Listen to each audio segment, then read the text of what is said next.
Hi guys, आप सबका हमारे YouTube channel Tasmiya career academy पे स्वागत है।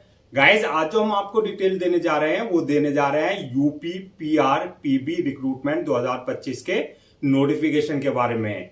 यूपी पीआर पीबी यानी कि Uttar Pradesh police recruitment and promotion board ने सब इंस्पेक्टर यानी कि दरोगा की 4,543 वैकेंसीज के लिए अपना नोटिफिकेशन जारी किया है। अगर आप भी इन वैकेंसीज के लिए अप्लाई करना चाहते हैं तो गाइज ये वीडियो आपके लिए बहुत ज्यादा इंपॉर्टेंट है, क्योंकि इस वीडियो में हमने पूरा डिटेल में बताया कि क्या मिनिमम क्वालिफिकेशन मांगी गई है, क्या आपका सिलेक्शन प्रोसेस रहेगा, लास्ट डेट अप्लाई करने की कब है और ऑनलाइन जाकर के कैसे आपको रजिस्ट्रेशन और फॉर्मेलिटीज पूरी करनी होगी। तो गाइज पूरा वीडियो देखिएगा और साथ ही साथ में हमारे इस यूट्यूब चैनल को सब्सक्राइब कर लें, लाइक करें और ज्यादा से ज्यादा शेयर करें। तो गाइज सबसे पहले बात करते हैं इनकी ऑफिशियल वेबसाइट की। इनकी जो ऑफिशियल वेबसाइट है वो है www.uppbpb.in, जहां पर जाकर के आपको रजिस्ट्रेशन और फॉर्मेलिटीज पूरी करनी होगी। रिक्रूटमेंट अथॉरिटी जो रहेगी आपकी यूपी पीआरपीबी रहेगी, यानी कि Uttar Pradesh police recruitment and promotion board के थ्रू जो आपका सिलेक्शन किया जाएगा। पोस्ट नेम की अगर बात करें तो ये आपकी एसआई यानी कि सब इंस्पेक्टर की रहेगी, यानी कि आपकी दरोगा लेवल की आपकी पोस्ट रहेंगी, जो कि आपकी परमानेंट यानी कि रेगुलर जॉब्स रहेंगी। जेंडर की बात करें तो इसमें मेल एंड फीमेल यानी कि man and women both can apply for these vacancies है।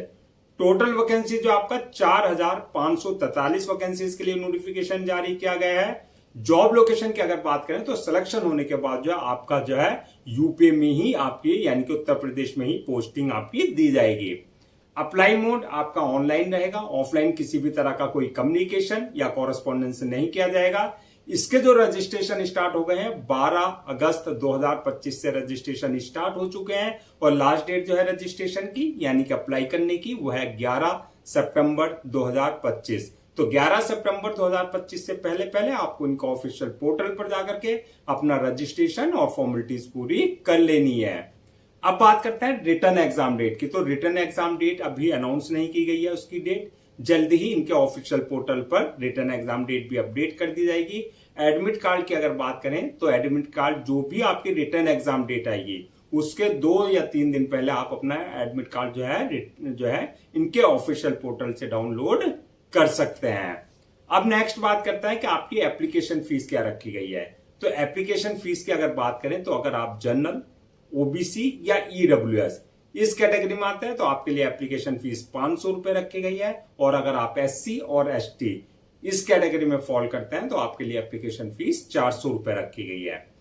पेमेंट मोड की अगर बात करें यानी कि जो भी आपका एप्लीकेशन फीस है उसका जो पेमेंट मोड रहेगा वो ऑनलाइन ही रहेगा, यानी कि at the time of registration आप अपने debit card, credit card, net banking, UPI, IMPS या जो भी पेमेंट गेटवे वहां पर है उसके थ्रू आप अपनी एप्लीकेशन फीस डिपॉजिट कर सकते हैं। अब नेक्स्ट बात करते हैं कि आपका एलिजिबिलिटी क्राइटेरिया क्या मांगा गया है, यानी कि क्या मिनिमम एजुकेशनल क्वालिफिकेशन मांगी गई है। तो क्वालिफिकेशन की अगर बात करें तो bachelor degree in any discipline from recognised board और इंस्टीट्यूशन से, यानी कि आपने ग्रेजुएशन अपना कंप्लीट कर रखा हो, यानी कि आप किसी भी स्ट्रीम से हो, चाहे आप साइंस के स्टूडेंट्स हैं, चाहे कॉमर्स के स्टूडेंट्स हैं, चाहे आर्ट्स के स्टूडेंट्स हैं, यानी कि आपका बीएससी वाले भी अप्लाई कर सकते हैं, बीकॉम वाले भी अप्लाई कर सकते हैं और बीएपी वाले भी अप्लाई कर सकते हैं।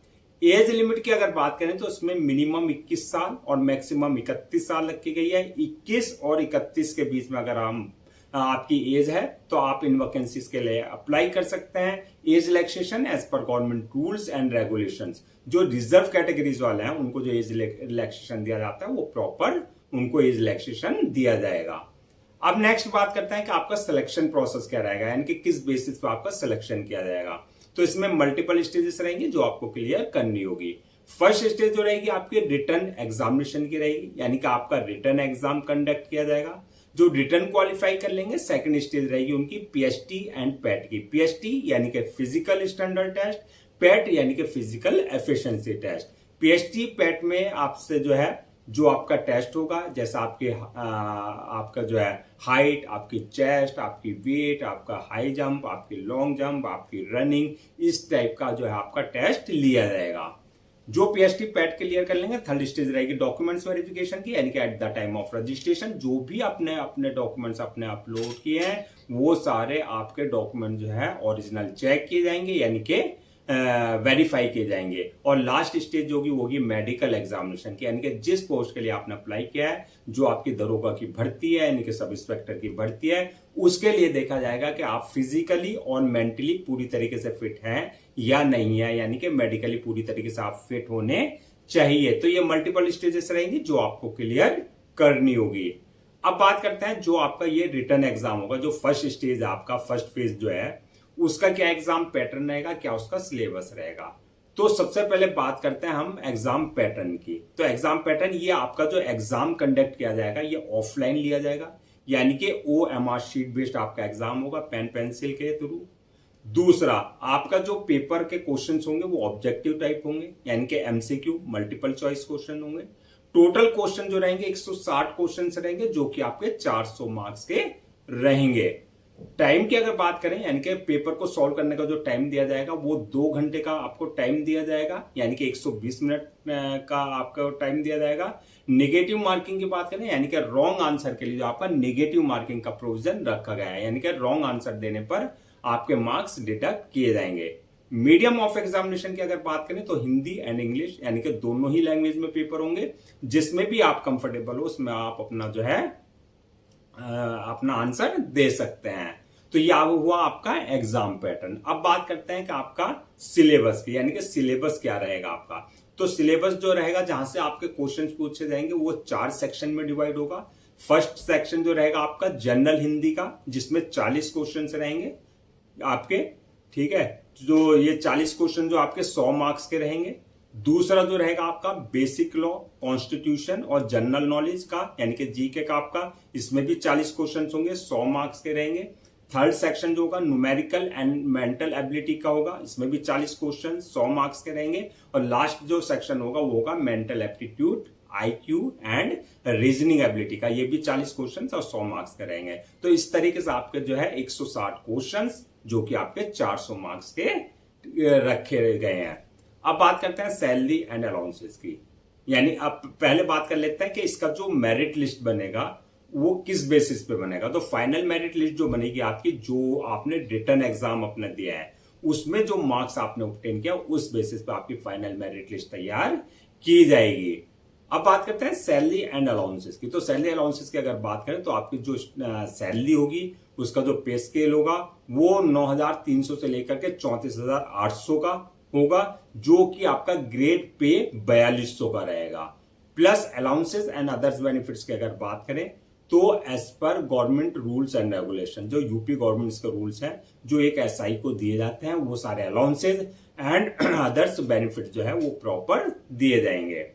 अब बात करते हैं जो आपकी ये 4,543 वैकेंसीज है, अगर हम इनको कैटेगरीज वाइज ब्रेक डाउन करें, यानी कि किस कास्ट के लिए कितनी वैकेंसीज रिजर्व रखी गई हैं, तो इसमें जो है आपका जनरल वालों के लिए 1,833 वैकेंसीज रखी गई हैं। EBC वालों के लिए 1,222 वैकेंसीज रखी गई है। SC वालों के लिए 951 वैकेंसीज रखी गई है। ST वालों के लिए 86 वैकेंसीज है और EWS वालों के लिए 51 वैकेंसीज रखी गई है। तो इस तरीके से आपकी 4,543 वैकेंसी जो आपकी फिल की जाएगी। अब बात करते हैं कि आपका अप्लाई करने से पहले क्या क्या डॉक्यूमेंट्स आपको जो है रेडी रखना है। तो डॉक्यूमेंट्स की अगर बात करें तो सबसे पहले जो भी आपके एकेडमिक सर्टिफिकेट्स हैं, जैसे 10th की मार्कशीट, 12th की मार्कशीट, उसका सर्टिफिकेट, इसके अलावा जो आपने ग्रेजुएशन किया है, चाहे वो आपने सेमेस्टर वाइज किया है चाहे वो ईयर वाइज किया है, वो सारे डॉक्यूमेंट्स आपको पहले से स्कैन कॉपी करा करके रखना है।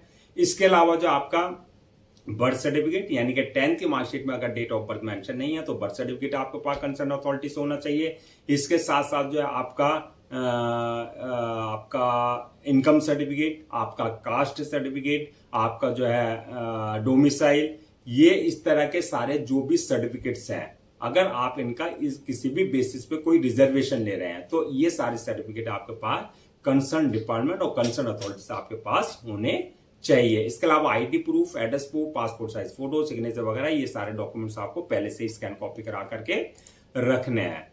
अब बात करते हैं कि अप्लाई करने से पहले क्या क्या आपको जो है अप्लाई करने का क्या प्रोसेस रखा गया है। यानी कि क्या किस तरीके से आप अप्लाई कर सकते हैं। तो जैसे कि हमने स्टार्टिंग में बताया था, पूरा प्रोसेस ऑनलाइन रखा गया है, ऑफलाइन किसी भी तरह का कोई कम्युनिकेशन या कॉरेस्पॉन्डेंस नहीं किया जाएगा। ऑनलाइन अप्लाई करने के लिए सबसे पहले आपको उनका ऑफिशियल पोर्टल uppbpb.in पर विजिट करना है। जब आप वहां विजिट करेंगे, रिक्रूटमेंट कैरियर वाले सेक्शन में जाएंगे, वहां पर आपको यूपी पुलिस एसआई का 2025 का नोटिफिकेशन लिंक मिलेगा, वहां आपको क्लिक करना है। उसके बाद अप्लाई ऑनलाइन पर लिंक करना होगा। यहां पर इस बात का ध्यान रखना, अगर आपने इनके पोर्टल पर अपना आपको पहले से रजिस्टर नहीं करा रखा है, तो आपको जो अपना basic details, valid email ID और मोबाइल नंबर से जो है अपना आपको न्यू रजिस्ट्रेशन पर जाकर के अपना आपको रजिस्टर करा लेना है, जहां से आपका यूजर नेम पासवर्ड जनरेट हो जाएगा, यानी कि आपके क्रेडेंशियल आ जाएंगे। अगर ऑलरेडी आपने इनके पोर्टल पर अपना आपको रजिस्टर करा रखा है, तो जो यूजर नेम पासवर्ड है यानी कि क्रेडेंशियल है, उससे लॉगिन करना है। लॉगिन करने के बाद आपका एप्लीकेशन फॉर्म आएगा। एप्लीकेशन फॉर्म को जो आपको पूरा डिटेल्स फिल करनी है, एक्यूरेट डिटेल्स जो भी मांगी गई है। डिटेल्स फिल करने के बाद नेक्स्ट ऑप्शन आएगा आपका जो है अपलोड योर डॉक्यूमेंट्स का, यानी कि जो भी आपके डॉक्यूमेंट्स है, चाहे वो एकेडमिक है, चाहे वो प्रोफेशनल है, चाहे वो सारे जो है आपके सर्टिफिकेट्स आपको अपलोड करने हैं। इसके साथ साथ passport size photo, signature, thumb impression, जो भी रिक्वायर्ड डॉक्यूमेंट्स है वो आपको उनके प्रेस्क्राइब्ड फॉर्मेट यानी कि डायमेंशन के हिसाब से पूरे अपलोड करने होंगे। डॉक्यूमेंट्स अपलोड करने के बाद जो है नेक्स्ट ऑप्शन आएगा आपका पेमेंट का, यानी कि जो भी आपकी एप्लीकेशन फीस है वो आपको अपनी कैटेगरी के अकॉर्डिंग जो है अपना ऑनलाइन यानी कि यूपीआई के थ्रू या जो भी वहां मोड है, पेमेंट मोड है, उसके थ्रू आपको जो है एप्लीकेशन फीस डिपॉजिट करनी होगी। एप्लीकेशन फीस डिपॉजिट करने के बाद नेक्स्ट ऑप्शन आएगा फॉर्म को अपलोड करने का, यानी कि सबमिट करने का। फॉर्म को अपलोड करने से पहले एक बार रिव्यू वाले ऑप्शन में जाकर के पूरा फॉर्म का रिव्यू कर लें, और रिव्यू करने के बाद जब फॉर्म को सबमिट कर दें, और सबमिट करने के बाद उसकी एक या दो कॉपी जो है प्रिंट आउट जरूर ले लें for your future reference, so that आपके पास जो है एक हार्ड कॉपी के रूप में एक ऑफिशियली रिकॉर्ड आपके पास हो जाए। तो गाइस, ये थी आपकी उत्तर Pradesh police recruitment promotion board यानी कि यूपी पीआरपीबी रिक्रूटमेंट 2025 के नोटिफिकेशन के डिटेल्स, जो कि आपके एसआई यानी कि सब इंस्पेक्टर यानी कि आपका दरोगा की पोस्ट के लिए जारी की गई थी। आई होप आपके सारे डाउट्स क्लियर हो गए होंगे। अगर अब भी आपको किसी तरह का कोई डाउट है, क्वेरी है या कंफ्यूजन है, तो आप हमसे कमेंट सेक्शन में पूछ सकते हैं, हम उसका रिप्लाई जरूर देंगे। मैं एक बार फिर से रजिस्ट्रेशन डेट और लास्ट डेट रजिस्ट्रेशन की रिमाइंड करा देता हूं, सो दैट आप उसे नोट डाउन कर लें। रजिस्ट्रेशन जो इसके स्टार्ट हो गए हैं वो 12 अगस्त 2025 से रजिस्ट्रेशन स्टार्ट हो चुके हैं, और लास्ट डेट जो है रजिस्ट्रेशन की यानी कि अप्लाई करने की वो है 11 सितंबर 2025। तो 11 सितंबर 2025 से पहले आपको उनका ऑफिशियल पोर्टल पर जाकर के अपना रजिस्ट्रेशन और फॉर्मेलिटीज पूरी कर लेनी है। गाइस, हम आपके लिए जितने भी गवर्नमेंट जॉब्स हैं या गवर्नमेंट एग्जाम्स हैं या उससे रिलेटेड जितने भी अपडेट्स होते हैं उस पर वीडियोस लेकर के आते हैं। इसके साथ साथ जो है प्रॉपर कैरियर गाइडेंस पर आपके लिए वीडियोस लेकर के आते हैं। अगर आप भी चाहते हैं कि आपको प्रॉपर कैरियर गाइडेंस मिलती रहे, साथ ही साथ में आपको गवर्नमेंट जॉब्स और गवर्नमेंट एग्जाम्स के पूरे अपडेट्स मिलते रहे, तो आप लोगों से मेरी रिक्वेस्ट है आप हमारे इस यूट्यूब चैनल को सब्सक्राइब कर लें, लाइक करें और ज्यादा से ज्यादा शेयर करें।